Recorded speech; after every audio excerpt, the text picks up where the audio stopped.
Salut tout le monde, je vous fais un récap de la Angers Geek Fest 2024 où j'ai pu me rendre à l'événement. Alors là, cet artiste-là, j'avais pas mal aimé ce qu'il faisait, mais malheureusement, je retrouve pas son hashtag. Et là, c'est quelques figurines Ghiblis que j'ai pu trouver et que je trouvais vachement sympa.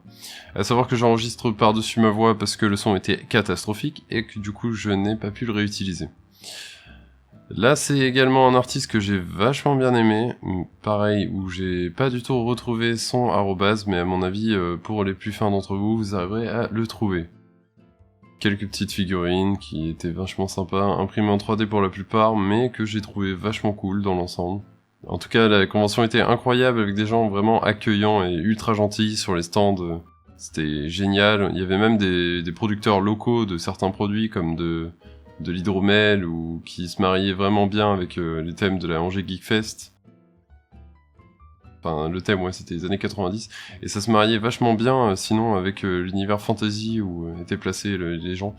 Sinon, il y avait pas mal de créations originales, comme là, un stand d'impression 3D pour des goodies de Dofus. Des petits stands de figurines, des stands de cartes Pokémon. Bon, étant donné que j'adore le TCG, je vous en ai filmé pas mal. Mais non, franchement, la convention de cette année était incroyable, avec une convention qui s'agrandit d'année en année, parce qu'il y avait plus de stands que l'année dernière. Là, vous pouvez voir les prix de certaines cartes Pokémon où j'ai halluciné, du coup je voulais filmer. Et sinon, ouais, non, la convention était incroyable. Des gens vraiment gentils, une organisation incroyable.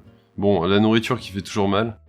Je reviens sur ce Chunky Boy, je vous le refais, mais vraiment il était incroyable.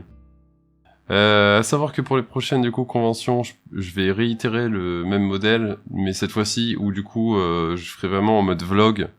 Notamment là je vais faire la Japan Expo Villepinte, et je vais avoir vraiment du matériel et un micro et tout ça pour éviter justement de faire ça en voix off comme actuellement où c'était sinon impossible de filmer.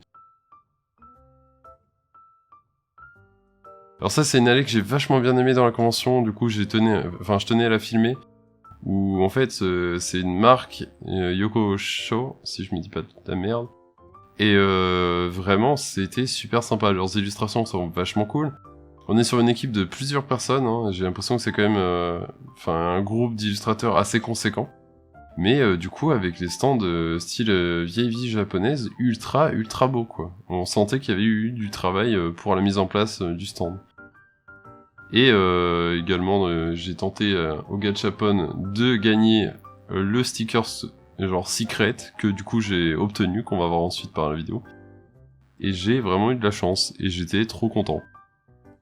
Savoir que j'ai mis que 2€ dans la machine, donc vraiment c'était first try et je l'ai eu direct. Sinon, mis à part ça...